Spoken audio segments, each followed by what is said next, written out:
So this is our Facebook Live Ask Me Anything event altered because we had some technical difficulties. So everyone will be seeing this video after the fact.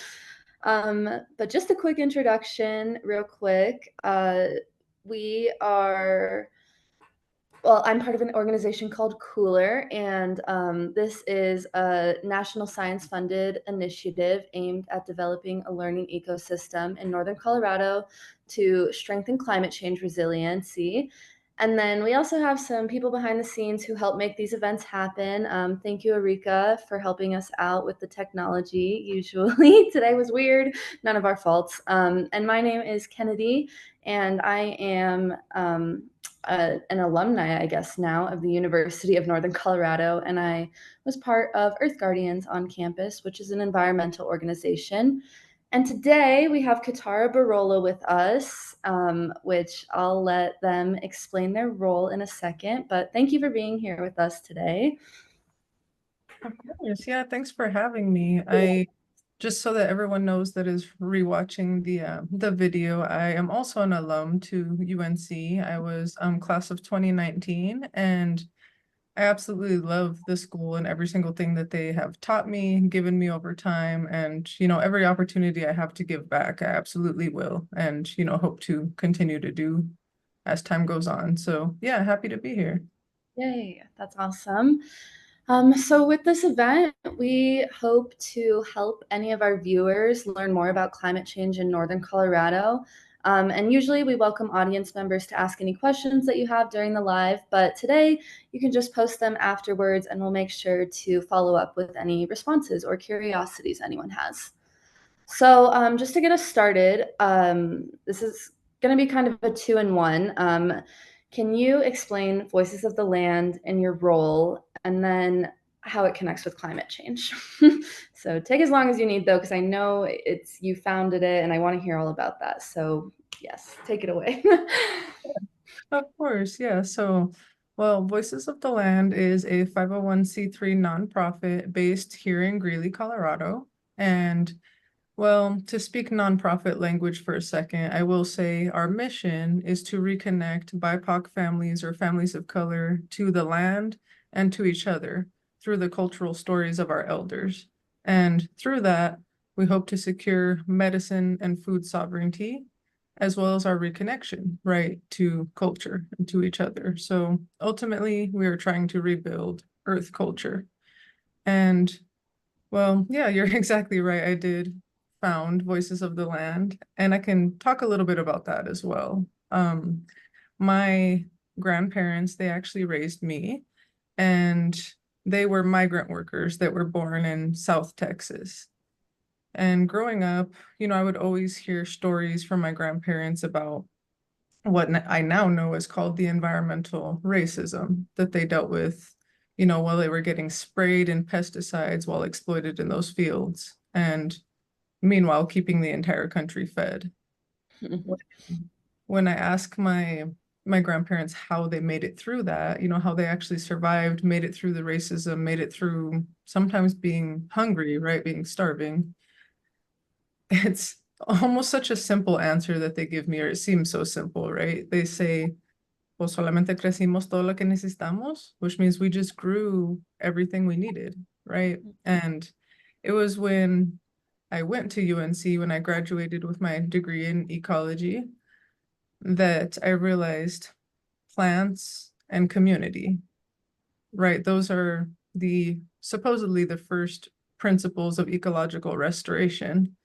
Except I realized that is traditional ecological knowledge as well. That is indigenous knowledge and something that we've done forever. You grow every single plant that you need for your medicine, for your food, and that's how you take care of your people. Trade with each other, have that aspect of community as well, and you make it, right? That's how you make it through.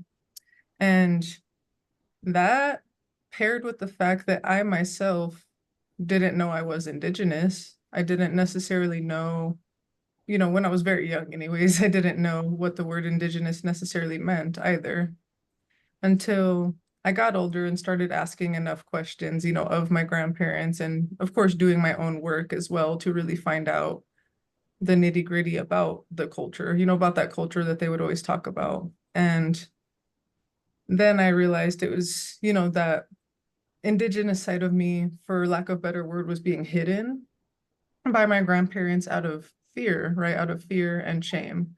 Because they always say, mija, they hated us when we were Mexican in those fields. How do you think they feel knowing that we're native, that we're native? So it was just something they had to hide, something they had to cover up because of that fear and almost, shame.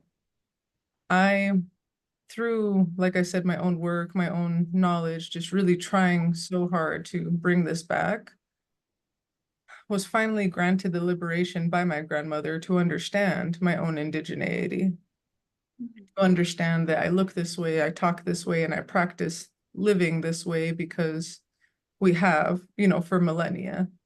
And I didn't want any person of color to walk through life not having that same privilege, that same access, I guess you should say, I should say, to, our indigeneity, to our culture, to our history. And so what my grandparents gave me, I'm hoping to share, starting with my community here in Greeley, where I was born, branching out to, wherever it takes us in life. And that's Voices of the Land. We are, like I said, here to rebuild Earth culture. Mm. Nice. Thank you for sharing that because that is just like such a crucial part of what you're doing, as you know, I'm sure. And can you explain just a little bit more on how that connects with climate change and maybe how you see climate change appearing in northern Colorado right now? Absolutely, yeah. So I know I sort of mentioned it at the beginning, talking about, what I learned at UNC with plants and community. So taking it back to the spiritual side of things, the cultural side of things, one saying that we have in Mexico is La tierra es la ley más importante, más fuerte de todo el universo, which means the land is the strongest law of the entire universe because what you do with the land defines what you do with the planet. Mm. And so that means, of course, in the world, right, and planet Earth, if we dig up all of those carbon sequestering plants, those native plants, water producing plants, food producing plants, what is your planet but a heat trap, right? It's a place where there's black buildings, or, black top buildings, black asphalt everywhere, just sucking in that heat. And disrupting the plants then disrupts that ecological cycle where everything is in balance and harmony. So Yeah. ultimately, when it comes down to it, plants, as I've sort of mentioned, plant succession, which I'm sure is something that a lot of other ecology students will be learning, plant succession, having those plants be the first step Yeah.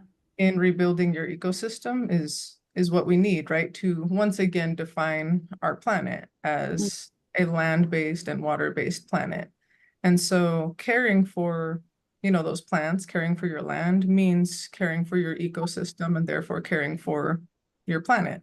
And just like I said, with that dysregulation and, disturbance, now disturbance ecology is sort of what we're looking at now, right? Is why we're in such a heat trap of a planet at this point. We need to restore that balance. And I know Arika mentioned she's in Brazil right now. One thing that I learned when I was in Brazil from someone that runs, a woman, Binka Lebreton, that runs, which you all know, actually, she was someone that you also asked questions of. She runs Iracambi Research Center down there, which is a reforestation research center for those that don't know. And one thing that she told me that stuck with me so intently was if you plant the trees, even the water comes back. And like I said, that's Yeah. voices of the land right there. That's why we focus so much on plants, right? We need the soil health, we need our own health. We definitely need water. So Mhm. hopefully that answers the question, but it's, yeah, that's how it relates to climate change. Yeah, okay, that is awesome. When I first started studying like environmental sustainability, I feel like that's also one of the first things that they tried to express to us. And the more you're in the field, the more you realize how true that is. And this kind of gets into land management, and I'm just wondering if you can explain. I feel like you've touched on it, but what land management means to someone who's never heard that term before. Yeah, yeah, definitely. So I guess, everyone here, I'm sure, has heard the term "you are what you eat." And Mhm. yeah, exactly. Kind of like I mentioned with our planet is what you do with the land. And so, if you in a dysregulated way manage your land, then your planet is going to be dysregulated. But if you maintain that balance, through mutually beneficial relationships with fungus, with mycelium, with plants, of course, and also predators and everything else within the ecosystem, if you manage that in balance where there are enough plants, enough predators, enough, small organisms and even insects and good beneficial bacteria and mycelium in the soil, it'll pay you back. That is the simplest way to say it. It will pay you back by providing then your food, your medicine. And so you want to manage it in a good way. It's almost like think about managing your team at work, right? Say you, if others watching, maybe you are a manager at work. And again, if you manage your team in just a dysregulated, non-functional way, then your team is not going to be functional. And so same thing, right? Manage the land in a way that shows care, that shows balance, and you'll be paid back by doing so. Totally, yes. I think sometimes balance is a key word that's often missing in land management because people want the earth to give us a lot of things, but we have to, yeah, seek that balance so that we can continue getting those things. We have a question from our audience members today, which is our cooler team. But Kyle was wondering, what role does traditional ecological knowledge have in addressing climate change? Which I think is a good flow to the next part of our conversation. Definitely. So let's see. I guess the best way to answer this is I remember being actually here in Greeley with it was CDPHE, the Colorado Department of Public Health and the Environment. They were, along with some other state agency partners, were here to talk to the community in Greeley about the greenhouse gas reduction roadmap that was made by the governor. And I had been also working on this roadmap for a while. So I was there essentially as a community connector. And I had someone ask, sort of a similar question. And I guess to put it simply, there is not enough time to explain fully why it's so important. And so at that greenhouse gas roadmap conversation, all that I could say is, take care of the land. Don't just use it and beat it to death. Just use it over and over and over and not take care of the soil, just beat it to death. And, that's why your topsoil's gone. And the person that was asking the question of me was saying, oh, so does that mean, like crop rotation and stuff like that, right? Doing no-till and crop rotation, stuff like that. And initial response I had was, yeah, those things are great. You should do that. But now that I'm here with you all and we have a little bit more time to answer the question, I will add that yes, traditional agriculture or, new age agricultural practices, there are some things that benefit the soil, some things that benefit the ecosystem in that way, such as, rotating crops and things like that. So you're not just degrading the soil so much. But to add on to that and answer, the question about the traditional side of things more deeply, I guess I'll have to say nothing can replace indigenous spirituality and that traditional spirituality, because to us, to the world, to the universe, it's all energy, right? And you are then putting that energy into the land, whether that be doing things slowly, making sure to not let anyone ever tell you that there's no time to start something from seed. Not letting anyone tell you that you can't implement things like mycelium, healing soil through mycelium and connecting your organisms through that.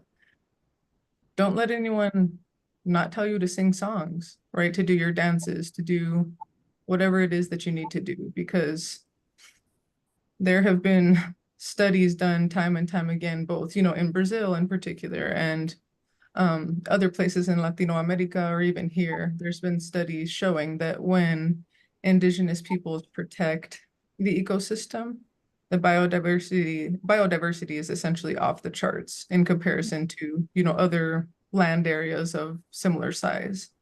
And again, I guess I'll just repeat traditional ecological spirituality, not even just knowledge, traditional ecological knowledge and spirituality cannot be replaced. And there's a reason, that it is so effective, right? And so again, I'll just say don't ever let anyone tell you to take that away from managing land because it's important and you'll see the difference. Yeah. All right. I love that answer. Thank you. Um, can you talk a little bit about like some of your favorite, either successful or not successful projects you've done with Voices of the Land? And yeah, I feel like I had more to that question, but I lost my train of thought. So we'll start there. Yeah, no problem. Yeah, so far I would say some of my favorite successes have been taking the youngest kids outdoors, right? So what we do with our youngest kids, our youngest participates, our youngest youth, I guess was the word I was looking for, our youngest youth, is we take them on what's called five senses trips. And that comes from, I actually had learned from another Indigenous woman who focuses on early childhood development. And she was finding, through study and study and study again, that the youngest generations of kids these days, their senses are, for lack of a better word, dwindling because of the fact that they tend to only spend, so much time on screens, looking at their screens and maybe their headphones, listening to headphones, and that's it.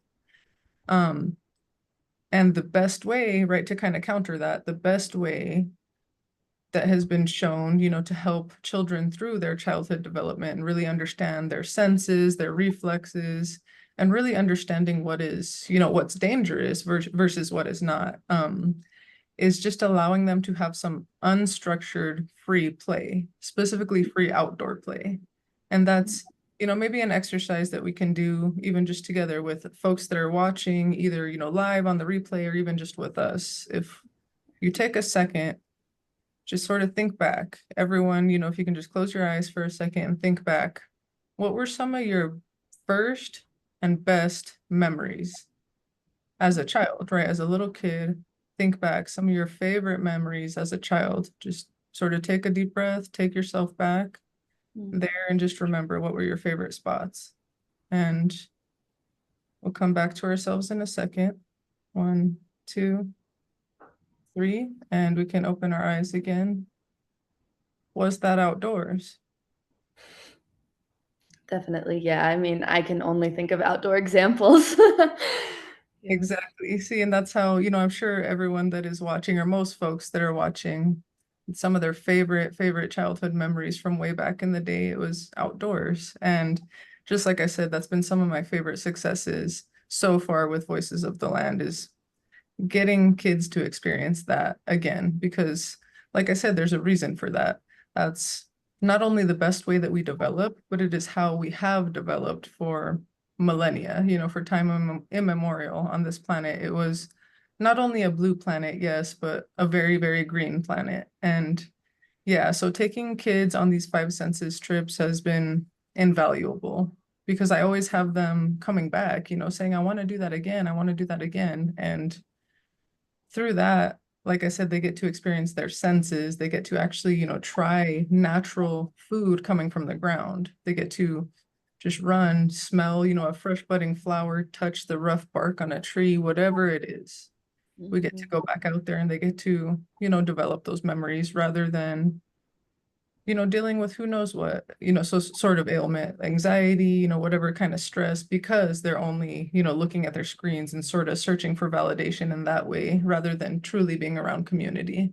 And so, yeah, getting to take children, youth out to do that, it's incredible. And I hope that we can, by doing that, continue to reach Voices of the Land's other, I guess you could call it our other mission or just our other saying that we sort of say amongst our staff, which is we refuse to be the last kids in the woods Mm. because if we have anything to do with it, we will continue to help raise children to appreciate, right, outdoors, nature, and our culture, our culturally relevant outdoors. So Yeah. yeah, I guess I'll leave it at that, but that's definitely been my favorite part.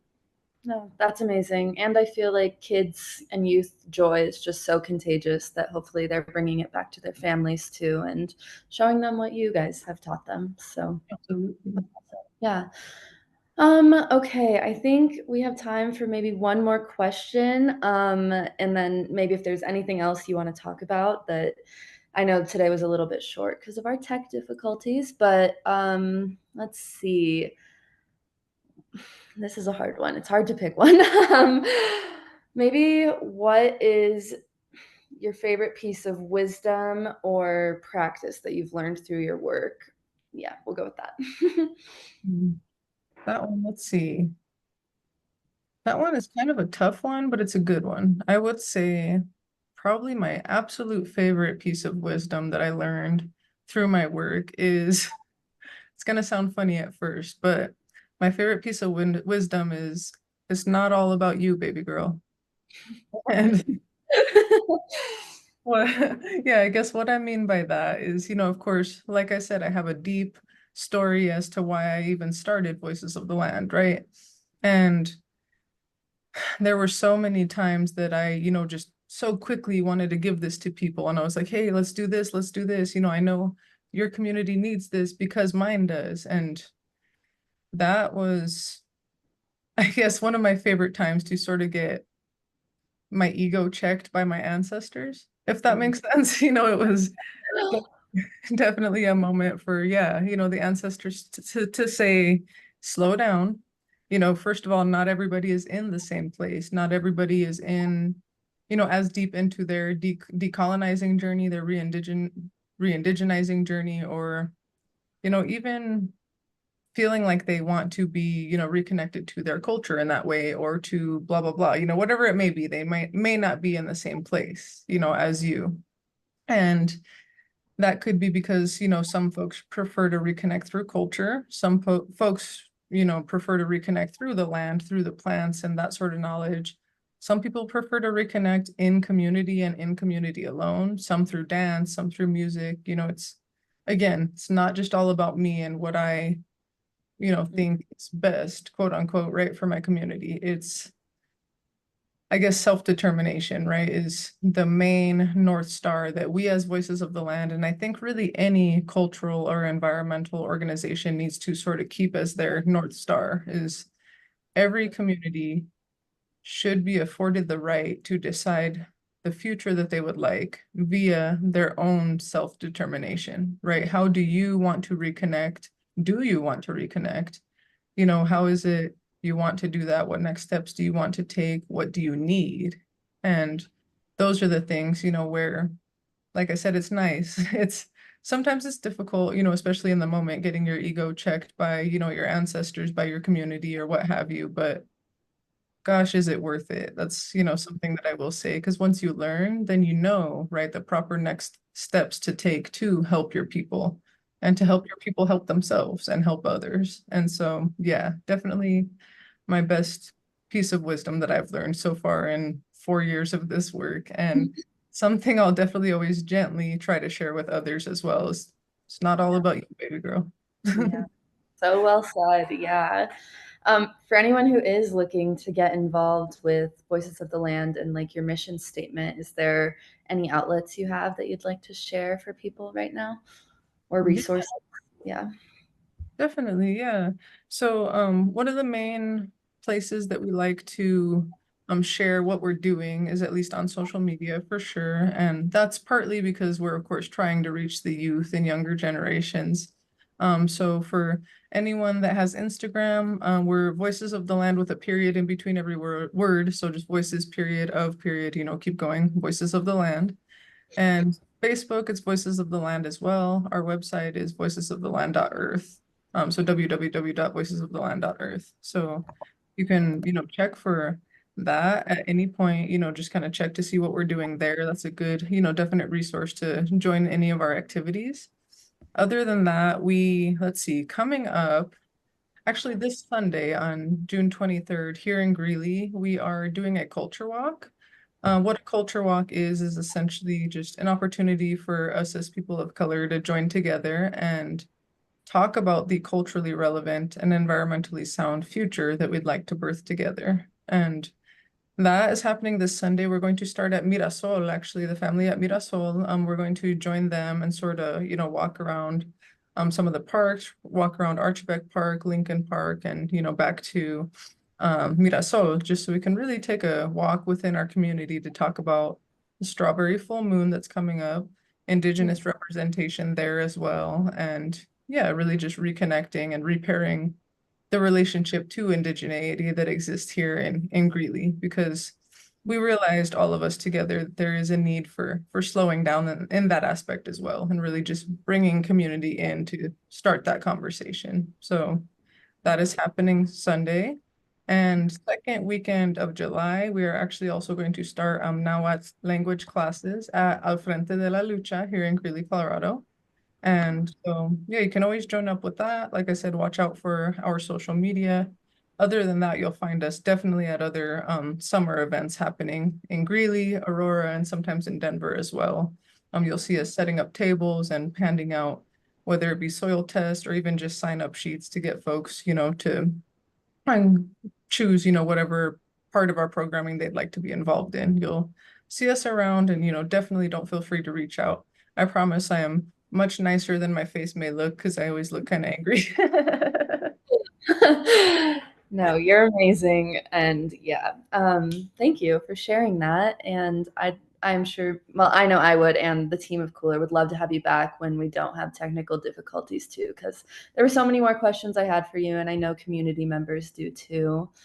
But I think that brings us to the end of this live, and I'll post the video right after. But thank you so much for being here. Of Um, course. yeah, and then I guess I'll make sure I typed out your social media links and everything. So I'll post that for everyone else to see too. And Cooler also has social media, so I'll post that as well with this live. So everyone, make sure you read the caption. And yeah, anyways, thank you so much, and have a great rest of your Thursday, Katara.